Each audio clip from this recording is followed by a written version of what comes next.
Greetings and welcome back to another episode of the Relationship School's Smart Couple Podcast. I'm your host, Jayson Gaddis, and I am psyched to be here to serve it up to you every week. This is how we do it. Thanks for everybody's feedback. That was extremely helpful, those who played and participated.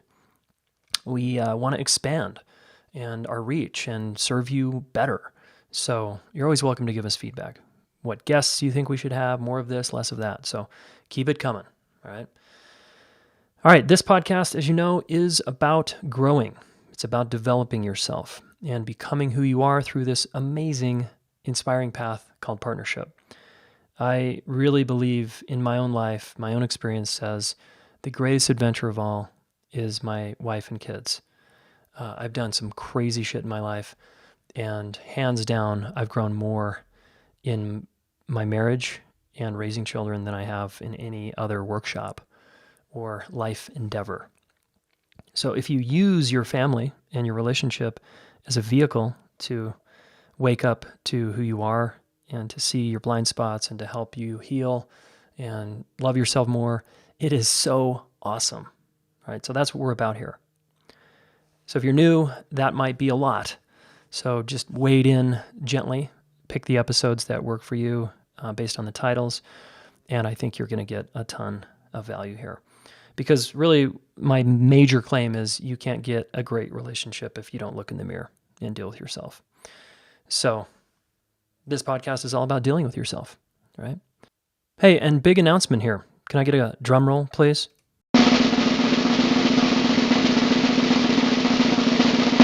All right, the Smart Couple book is coming your way. November 22nd, that book comes out, will be on Amazon, and you can pre-order it right now, the Kindle version. If you're a Kindle reader, you can pre-order it right now. And those that like Kindles, I'm kind of mixed on Kindles. Sometimes I can do it, and other times it's harder for me. But some people swear by reading on tablets and Kindles. So anyway, the Kindle version is out now for pre-order. Okay, you won't get it till November 22nd, but if you want to pre-order that, I would love it if you're a Kindle person. Go to relationshipschool.net/smartcouple. All right, and that link will take you right to the Amazon pre-order, whatever country you're in. Okay, apparently it's geo-tagged so that it can tell where you're coming from. All right, awesome. And then December 5th, I'm going to be giving a talk here in Boulder, Colorado at the Boulder Bookstore. This bookstore I've gone to for years and looked at the relationship shelf. And now my book's going to be on it, so I'm really pumped. Anyway, I want you to buy this book, invest in yourself this way. There are some excellent exercises in this book for you and a couple. It's a quote book, so it's just got all kinds of relationship bombs where you open it up to page 55 or 102 or 74 or 34, and you're going to get hit right between the eyes with some relationship wisdom that could change your day or your life. So this is an excellent, excellent read and an excellent book for anyone at whatever stage. And it's short. If you don't want to read a big, long how-to book, this book is for you, okay? So stay tuned. If you want to help us out with the launch, you want to be on our launch team, I know people from the Embracing Conflict, thank you. We've got some people that are going to help spread the word when we launch right before Thanksgiving. So this is going to be an amazing gift to give someone for the holidays, okay? All right, here we are serving up another dating episode for the singles out there. And this is really geared towards single women, all right? Because that's what that's her frame, and that's mostly what she's talking about. And this is even more specifically geared to women dating in their 40s, 50s, and 60s, all right? And if you're in a relationship or married or divorced or not dating, this is still going to be really valuable for you because there's some really good nuggets in here. All right. So in this episode with Bobbi, she has this great website called datelikeagrownup.com. I love that. And I'm all about being a grown-up. All right. I have some really young parts of myself. I'm still working on growing up. And I think you do too, right? Some of us are really young in our finances. We act like a 5-year-old, or maybe we act like a 10-year-old in our relationship. Or maybe we're getting pretty mature there thanks to this podcast, but we're feeling really immature and young in our health. So in all of us, there's areas of life that we're dealing with. This podcast is clearly about relationships and growing up there. And this woman's brand is about dating like a grown-up, as an adult. And how do we act like a grown-up when we're dating people? Now, we covered a lot of ground from her own personal story. I mean, this woman didn't get even married or find the one until she was 47. So if you're on the, quote, older side, and that term is so loaded, I understand. But if you judge yourself as older and, I'm too old or I'm too this or too that, I think this podcast is really going to serve you, okay? So we zero in on a couple of things that are important. We talk about body image, which I know is big for women, and Bobbi shares her own body image growth. And we talk about high-achieving women who, now Bobbi was a very successful corporate person, made a lot of money, but was really immature relationally. And she talks about that. And it's very similar to the Ariel Ford podcast, actually, in that way. And then we talk about what shifted for her, and also we get into guys who would pull away. And even in the Marnie Batista podcast, we talked about men pulling away, right? And what that says about the woman on that side. Like, what does that say about you if your guy's pulling away? Well, we get into that. And then we talk about narcissistic men, okay? Narcissism is a loaded term. I understand that. I'm not that into labels, but it's where people are at. And people love to use labels like narcissist to describe their ex-boyfriend or ex-husband, for example, or political leaders. And so I'm just rolling with what language people use. I don't label people narcissistic in my own life. It's just not, I don't know, it's not how I roll. And we talk about it here and why, if we're going to label a man narcissistic, what are the signs? And we talk about manipulation, warning signs, and what you can do about it, okay? We also cover, like I said, how to deal with a guy who might be narcissistic, but it's pulling away, right? And then Bobbi covers the 3 principles of dating like a grown-up, and these are really essential to listen to, okay? Okay, let's dive in. Oh, just let me say a couple words about Bobbi from her site here.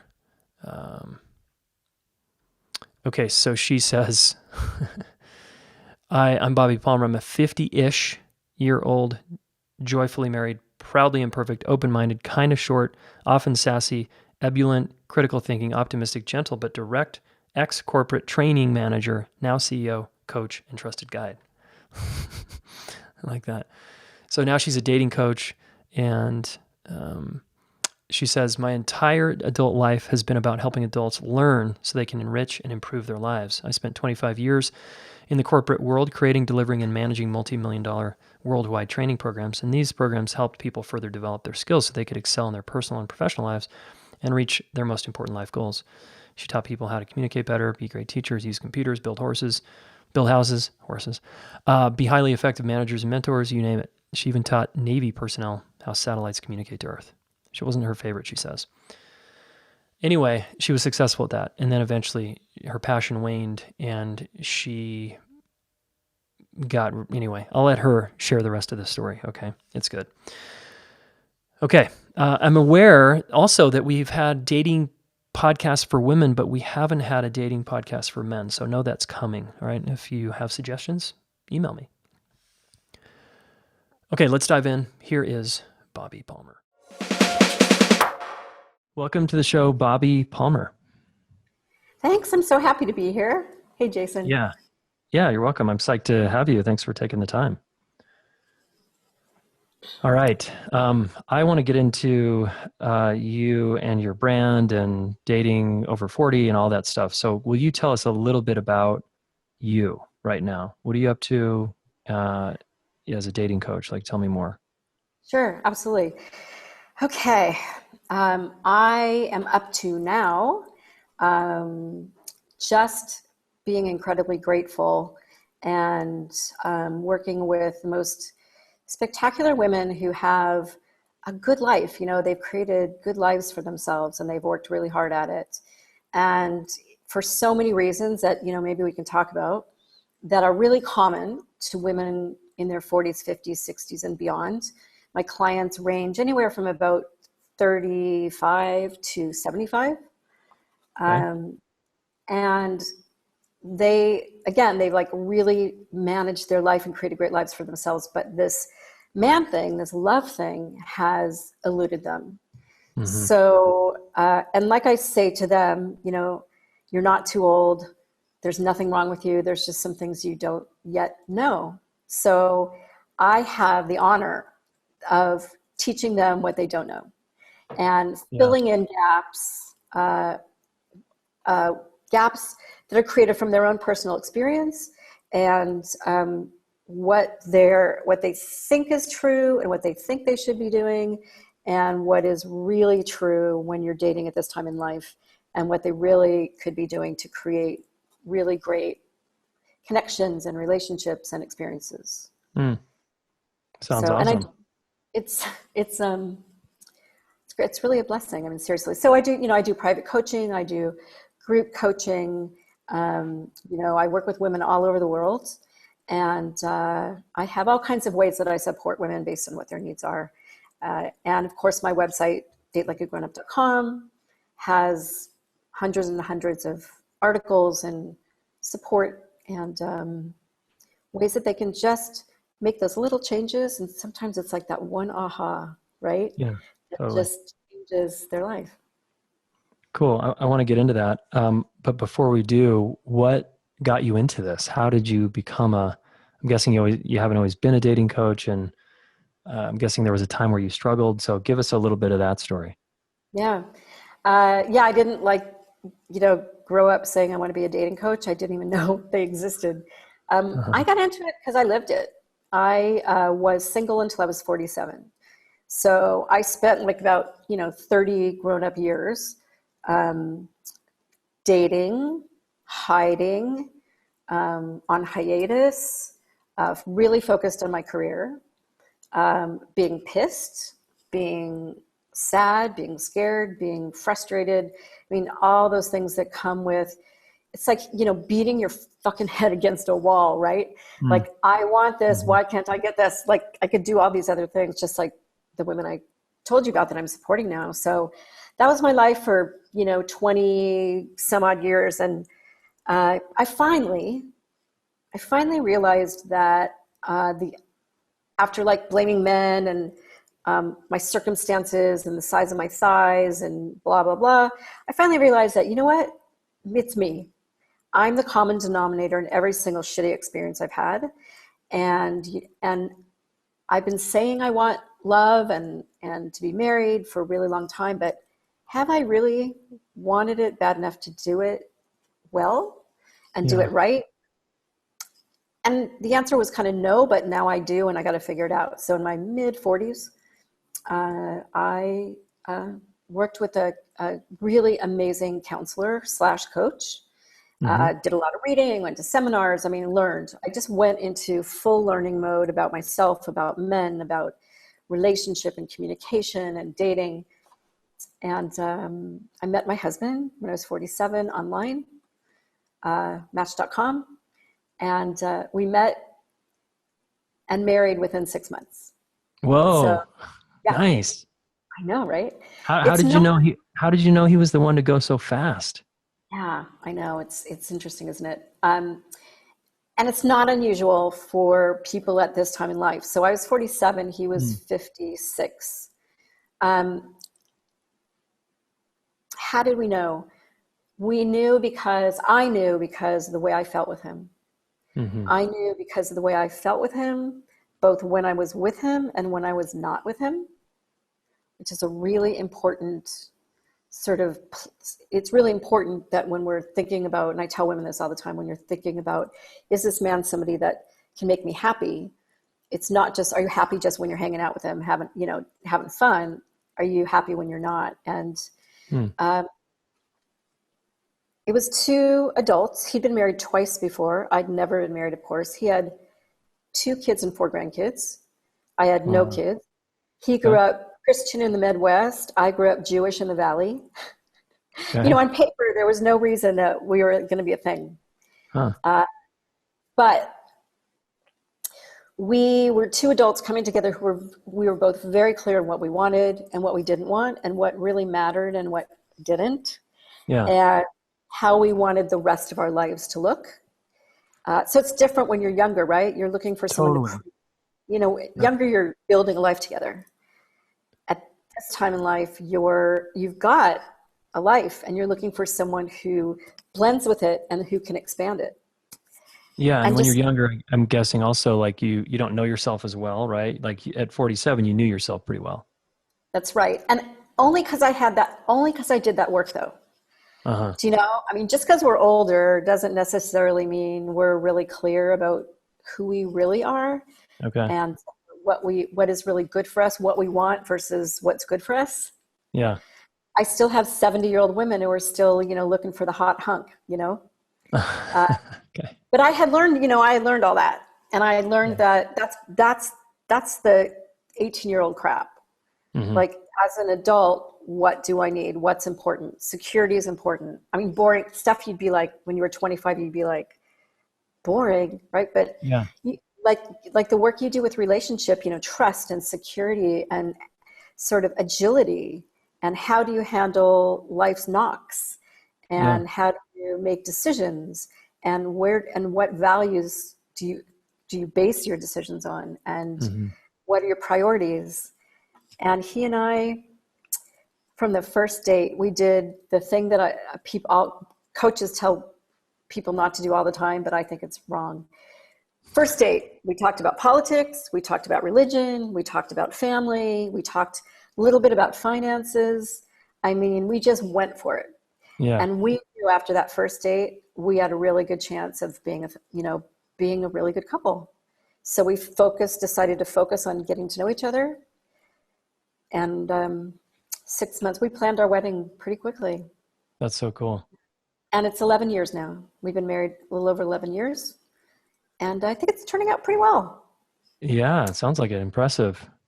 So that's the really kind of long story. I can make it a hell of a lot longer if you want. Sure, I bet.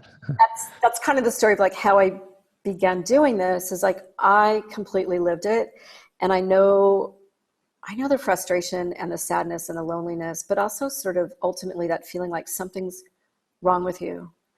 You're not like Yeah. everyone else. Yeah. And how can I have it all together in the rest of my life and have this so screwed up, you know? Hmm. Uh, when I got married and I told my story, especially to women who were single, later in life, they were like, the first thing I heard was, "You give me hope."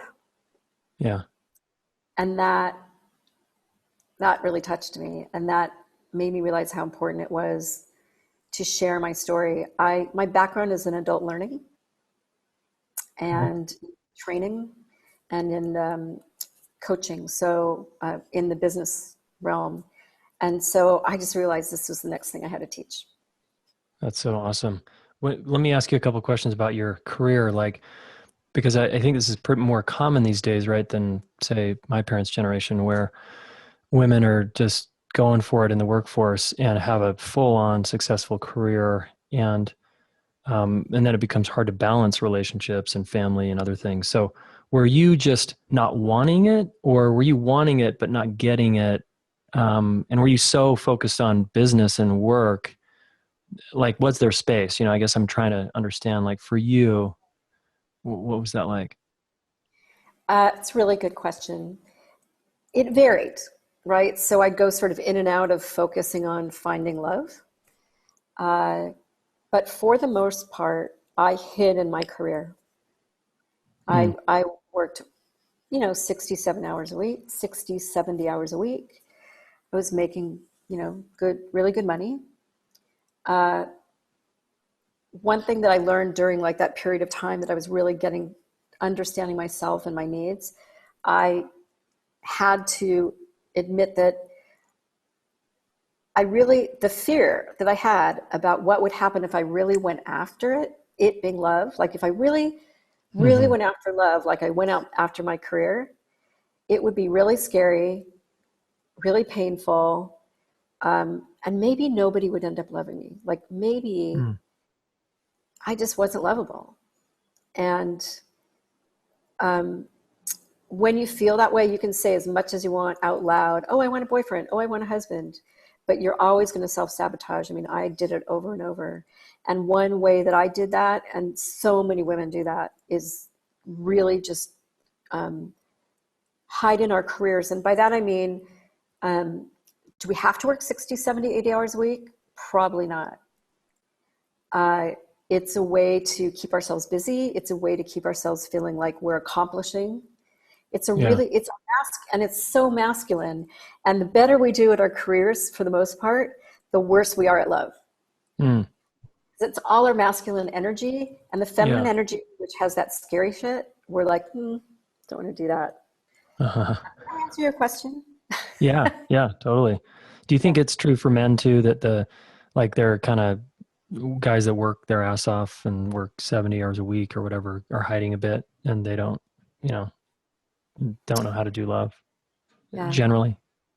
I think it's true of people. I know, based on a lot of scientific research. I'm sure you know Helen Fisher, for instance, her research, and others. Yeah. We are created. We are created. We need that human connection. People need connection. We're pack animals. We Yeah. need the security and safety of a tribe, and we need someone looking after us, and we need to feel, because that's what makes us feel safe and all that. So yeah, I believe that those of us, because I did it for a long time, who are, because I had a lot of years of, I don't need no stinking man, right? Hmm. I have a great life. I don't need no stinking man. It'd be great if one came around, but yeah, not, I'm good. So yeah, I Yeah. think men do that too. We have, we just can have we seem to think we could have much better control over our business life and our career than our love life, because your love life feels like it's so uncontrollable, right? Like it's this Yeah. ethereal thing you can't get your arms around, which is totally untrue. Yeah. Yeah. And if I understand you right, it's like being busy or working really hard for you, and I'm guessing some people, correct me if I'm wrong here, was a little bit of a smokescreen because you had some fears underlying that you weren't going to be lovable, right? It always comes down to that. But Yeah, one, and so yeah, go ahead. and Sorry. so you discovered that, like, I'm guessing through coaching, counseling. Oh, is this kind of, did you actually have like an aha, like, oh, this is what's driving my sort of avoidance of dating? In a way, but in a way, let me share a really big aha that I had, Okay, great. which truly was life changing. So I was with my coach. I had been with her like on and off for a few years, so she knew me really well. So I was with her, and I was talking about, I was like the first date mama, right? I was like, nobody was ever calling me back. I was never getting second dates. And we were talking about first impressions and how I show up. And so she said to me, do you want to know how I perceived you when I first met you and started Mm, getting to know you? Which is a scary question, right? You're kind of like, I don't yeah, know. She that's a good said, one. it is, right? Yeah. She said, she said, you had everything together. When I first met you, you appeared to me that everything was great. We would talk about your family issues, like your mother being really sick and your mom being a narcissist and blah, blah. And you would be like, but that's okay. I can handle it. Mm-hmm. And so Strong. I'm all strong. right. And you gave the impression that you didn't need anything or anyone. Yeah. And of course, that's my badge of honor. This is so true of the women I work with, by the way. My Uh-huh. badge of honor is I don't need anyone. And she proceeded to explain to me, she asked me this question, and this was the big one.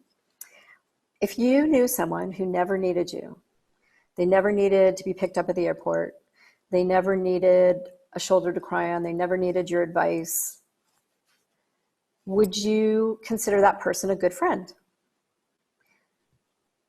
And my answer was like, no, not really. Like, that's like an Yeah. acquaintance. Yeah. So that one got you. It was like, wait a minute. So yeah, right? So the whole idea of needing is what connects us as human beings. Yeah. Giving, taking is what connects us as human beings.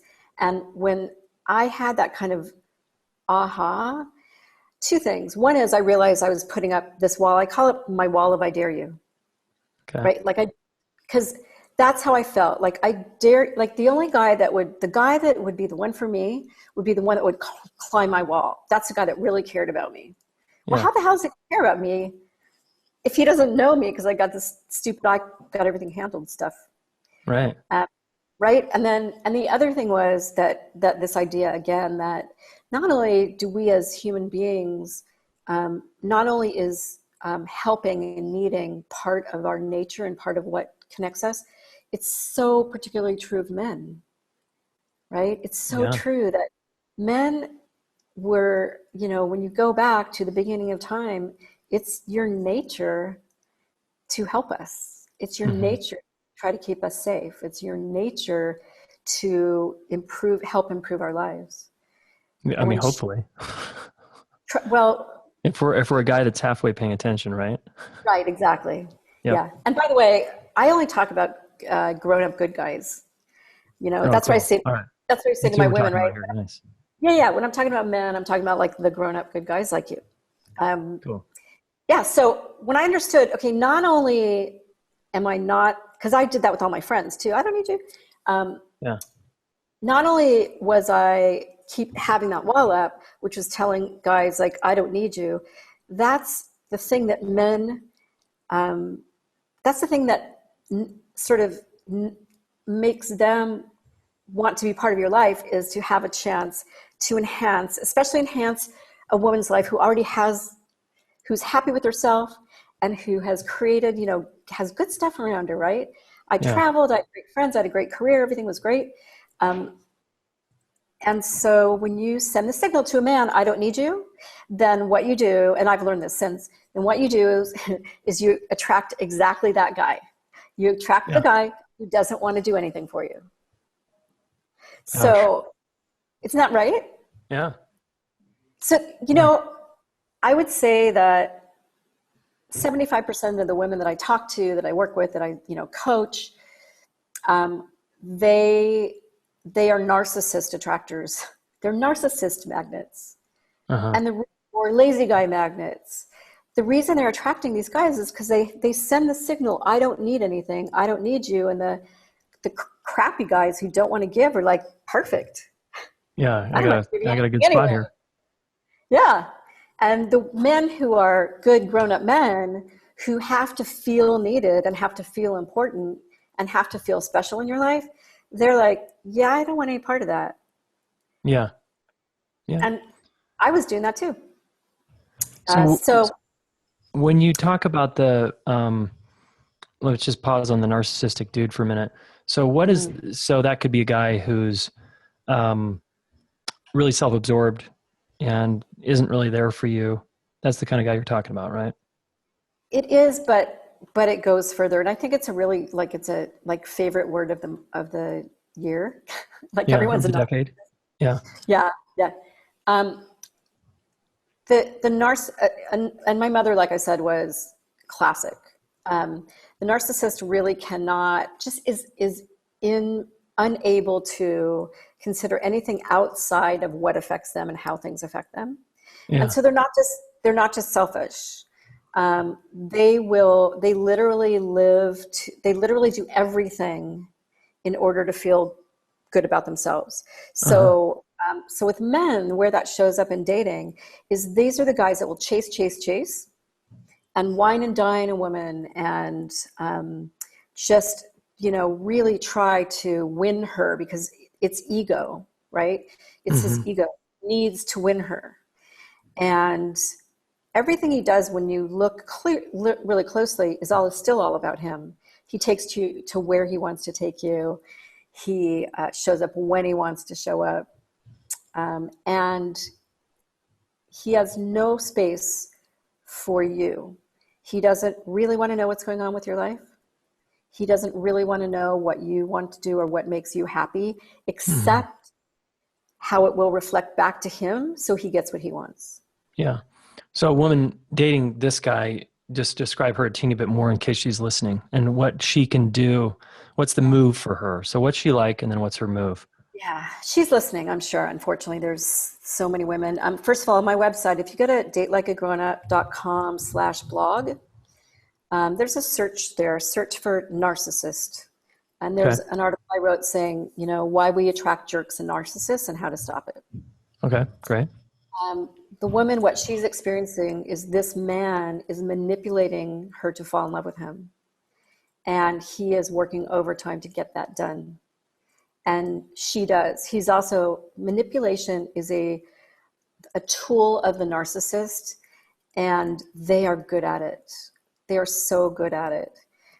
Because again, they've spent their whole lives like, what can I do to get what I want? Uh-huh. They don't look outside themselves. So she's the one who's fallen hard for this guy who seems to be the man who cares about her and seems to be the man who's going to take care of her. And Yeah, he's shown up strong, really strong up front. So she's all, oh my gosh, no one's ever paid this kind of attention to me, right? exactly. And he's charming because that's part of the manipulation that they learn. It's this amazing skill that narcissists have, again, to get what they want. So he shows up, she falls in love with him.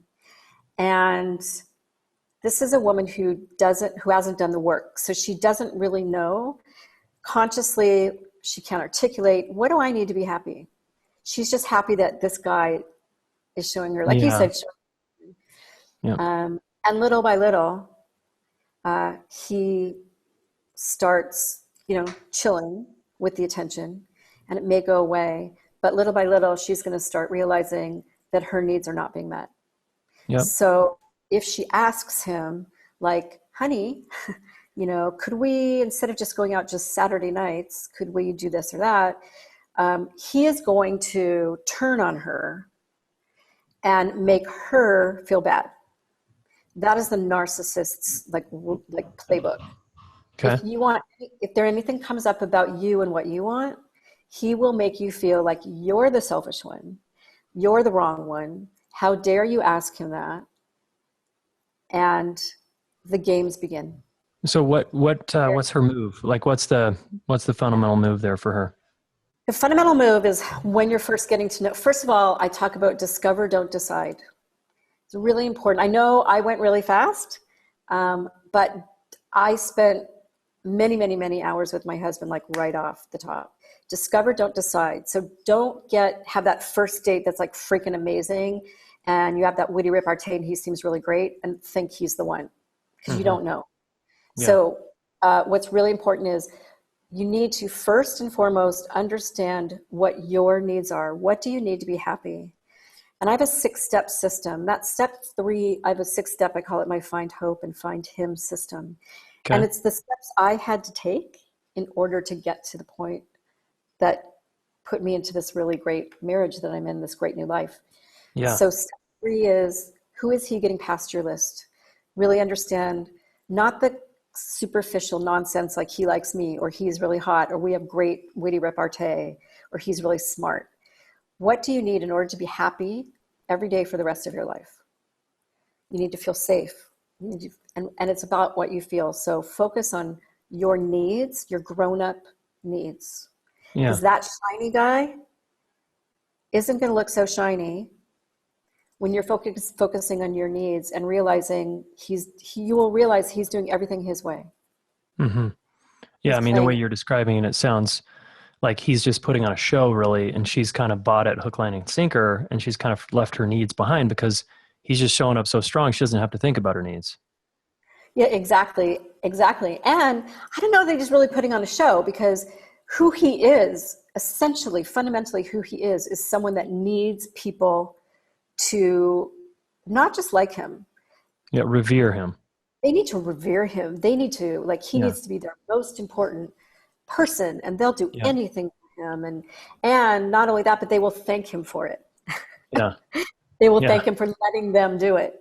Right. So first and foremost, discover, don't decide, have your list, know the grown-up stuff that really matters, and make choices about who you're going to continue to see based on that. And really pay attention if they are trying to make you happy. Yeah. Not just in the way they define or they decide, but they're really trying to make you happy, which includes getting to know you and what you want and like. And the narcissist does not do that. Last thing, because I know I'm like going on, really important, let him help you. You need to be open to sharing your needs and your wants and your desires. You have to do that in order to make a good grown-up decision about whether the man sitting in front of you is someone that's going to be there for you and that cares about you, or if it's all about him. And the only way you could do that is be vulnerable. If you think it's scary, whatever, start showing up with who you really are in real life. And imperfection is really sexy, by the way. And Agreed. let him help you. Let him help you. Great. I'm assuming this is all part of this sort of date like a grown-up. I love your website, by the way, datelikeagrownup.com here. Tell us, can you weave in like why that name? Like, I think I get it. That's why I was like drawn to you. And for the listener, can you and me just unpack that a little more? Because you've said a couple times like she needs to, you know, feel like a grown-up. Or so tell us more on that. Yeah, absolutely. So I have 3 principles of dating like a grown-up. Principle number 1 is balance your head and heart. And so as an 18-year-old, I sort of go back to date, as an 18-year-old, you're all heart when it comes to relationship and men. It's all emotion, it's all heart. So on the other hand, sometimes it's all in our head. Sometimes we have so much, because of the years and years and years like of living single or in a bad relationship, we have a lot of rationalization and justification and intellect. So number 1 is balance your head and heart.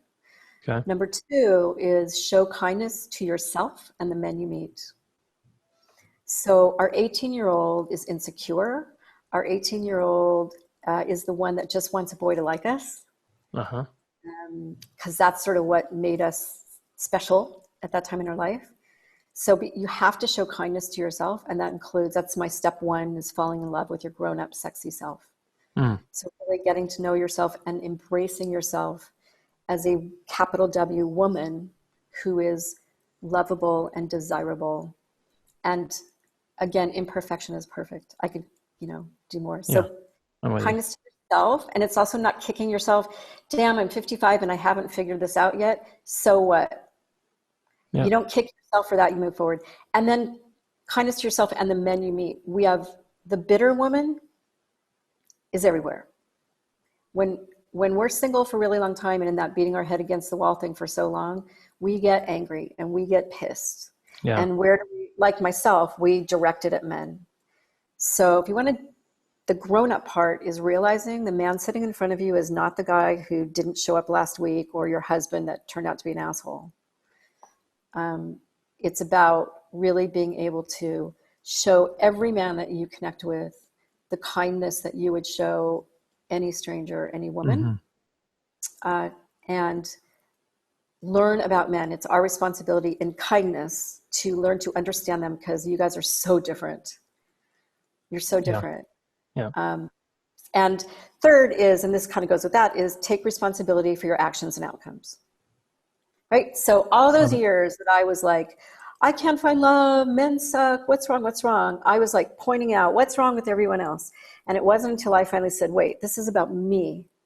I have to take responsibility for where I am and what's coming next. That's grown-up dating. That's being a grown-up. Yeah. Nice. 3 steps. Will you just kind of rifle them off just to review again? Sure. Balance your head and heart. Yeah. Show kindness to yourself and the men you meet. Take responsibility for your actions and outcomes. Okay, listener, those 3 tips, right? Dating like a grown-up. I love it. And what do most people do? Because they're not doing that. Oh,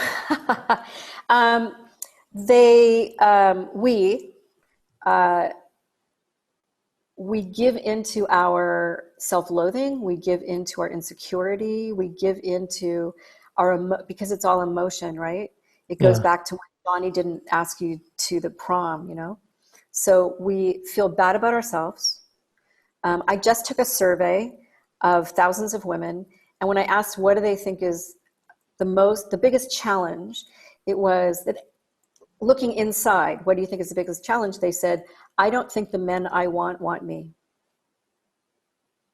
Yeah. I don't think So that's what they're doing. They're going out and they're trying, but underlying all of it is the idea that they're not worthy and they're not good enough. Yeah, not And wanted. Yeah. and that the men that I want don't want me assumes that the men they want are still 18-year-olds and Right. still using their 18-year-old, criterion to make decisions or criteria to make decisions. And they're not. So that's what they're doing. They're like going out thinking men are idiots or men are assholes. All men want sex. Men don't want commitment. Totally, like totally false. Statistics show, especially the older men get, they remarry faster. They're happier married. The women and men, in terms of like cheating, uh, it's a myth that men do it way more than women. Yeah. And so they're going out there with all these false beliefs, and that creates fear, and that creates their wall of I dare you, Yeah. and they're having bad results, and that just feeds into their story. And so that cycle, they get in Continues. a Just keeps cycle and going. they have bad results, and they said, and who doesn't like to be right, right? So it's like they prove themselves right. See, men don't like me because my thighs are fat. That was my thing. I just had to Yeah. I realized like men didn't give a shit that my thighs were fat if I showed up as myself, because like I'm fabulous and I'm fun and I'm smart and I'm a really good person and I'm loving, just like all the women that are here listening and watching. Aren't you all that? That's what Yeah. men want. Don't Isn't Totally. that right, And Jason? That's what men want. yeah, absolutely. We want a woman who actually respects and likes herself, right? Mm-hmm. Yeah, absolutely. So dating like a grown up, it seems like to me also means, you didn't say this one, but you're basically saying, and I think this whole time here, correct me if I'm wrong, is like you got to get to a place of valuing yourself. And so that means like do the work, and do the work means what? What does that mean to you? Yeah. Well, let me very quickly tell you my first three steps, because to me that's a lot of work Okay. in my system. So again, step one is falling in love with your grown-up sexy self. And the reason I put grown-up in there is because so many of us look at ourselves like with our parents' eyes and our ex's eyes and the media bullshit and Yeah. all this external stuff that defines us. And Yeah. it's time for women, especially women of a certain age that have spent decades feeling a certain way about themselves, to allow themselves to step back and focus and go, wait, who am I really through my lens? Yeah. So that's a big Okay. part of it. And the next step I call I'm fabulous, so what's the damn problem? Say, we walk Yeah. around saying that all the time, like, I'm great, I'm great. What's the problem? Well, the problem is you've got all those stories in your head and all those truths and all those beliefs that are totally like making you mad and insecure and scared, and it's showing up and it's affecting your behavior and it's affecting Yeah. your choices and your self-sabotaging. Yeah. So that's what I'm fabulous, what's the damn problem is about. You got to dig up your shit. You got to Yeah. excavate. You have to like look at it in the light, and you have to learn, because it's something you have to learn how to um, change your stories Mm-hmm. and Yep. stop the self-sabotage and turn it around to being your own coach and your own best friend. Okay. And that takes some time. And then the third step is who is he getting past your list? So get rid of that list of how cute he needs to be, how tall he needs to be, how educated he needs to be, what car, like that he had a great relationship with his mother. That stuff, that doesn't matter when you're looking for a grown-up relationship. Mm-hmm. So the work there is getting clear again on your feelings. How do I need to feel in order to be happy? Mm. And then using that to as sort of a to judge whether a man is someone that might be a good partner for you, not Yeah. whether you laughed a lot, Right. which is great. What do Laughing's you do great. right then? Yeah, and Jayson, like you laugh, right, with your family, and it's great. Yeah. Yeah. Yeah. Yeah, but the whole scheme of things, having someone funny is pretty small when you Uh-huh. look at what you need for a good relationship. Yeah. Yep. I'm Women with you. love funny guys. It turns us on. Like intellect and humor Uh-huh. turn us on. But Yeah. there's got to be more. Yeah. Nice. So Cool. that's the work. It's all about you. Yeah, totally. I'm so with you. I mean, I haven't interviewed many dating people yet, but everyone is saying something similar, which is you got to value yourself, right? Hmm. Awesome. It, uh, it's really a unique challenge for women who are older. Hmm. Uh, we have a lot of layers, right? So because of the way the time that we've been alive, and because of our many experiences, and because of all the stuff in our past, the older we are, sometimes it's harder, and there's unique challenges because our stories are, I'm too old, no man's going to want me at this age, I've got wrinkly skin, I've Hmm. had, mastectomy, I've got, I mean, we have all that aging stuff, and the story is men don't want old women, right? That's like the media, the Yeah. so Yeah, there's a totally. lot of extra stuff that I help women get to and deal with, and get honest about, and start realizing that you really are the woman the man wants. You're just not showing up as her because of all this crap. Yeah, that's so good. So good.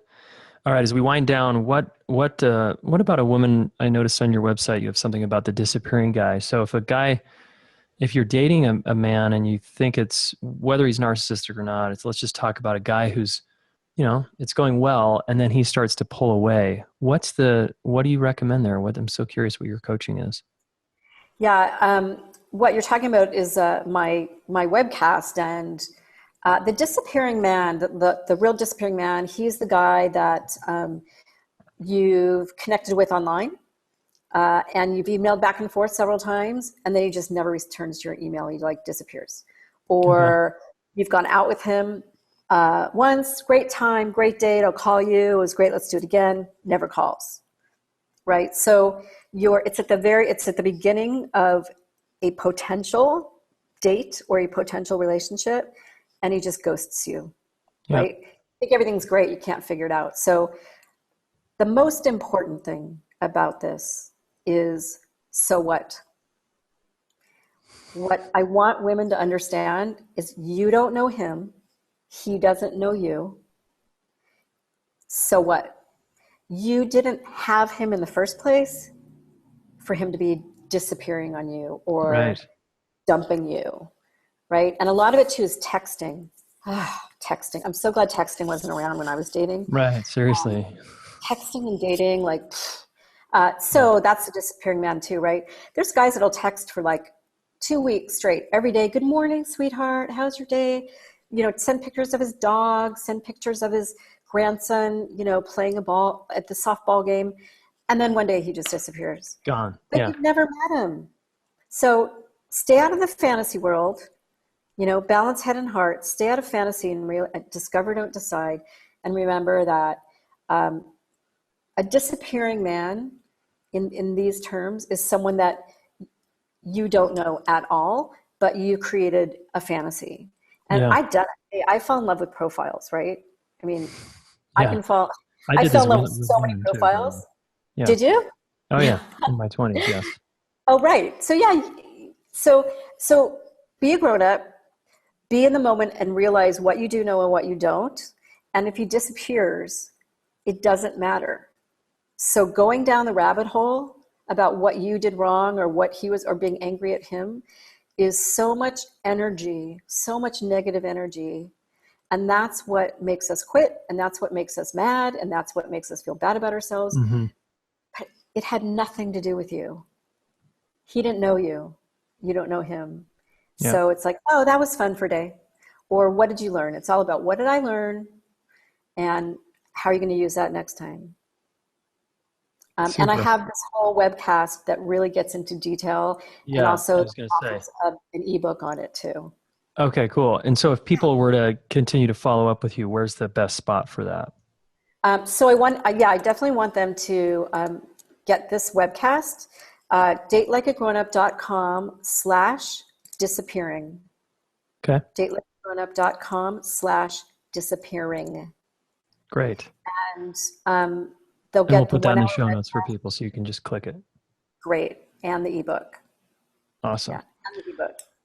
Okay, cool. So, wow, Bobbi Palmer here, date like a grown up. It's been awesome having your wisdom here. Thank you. Oh, thank you, Jayson. It's great. It's good to know you. Yeah, it's fun hanging out with you, and thanks for all this awesome advice. Sure. Okay, take care. Thanks. I love it. All right, Bobbi Palmer, check it out. Pretty good, right? Lots of good dating advice, some tips on narcissism. Again, we use that term loosely here. And I think overall there were some really good practical nuggets in there, especially if you're over 40 and you're single and you're dating. So let me know, though, what you think. And here's your action step, all right? Your action step is to write down exactly what you need to be fulfilled the rest of your life. Just write that down.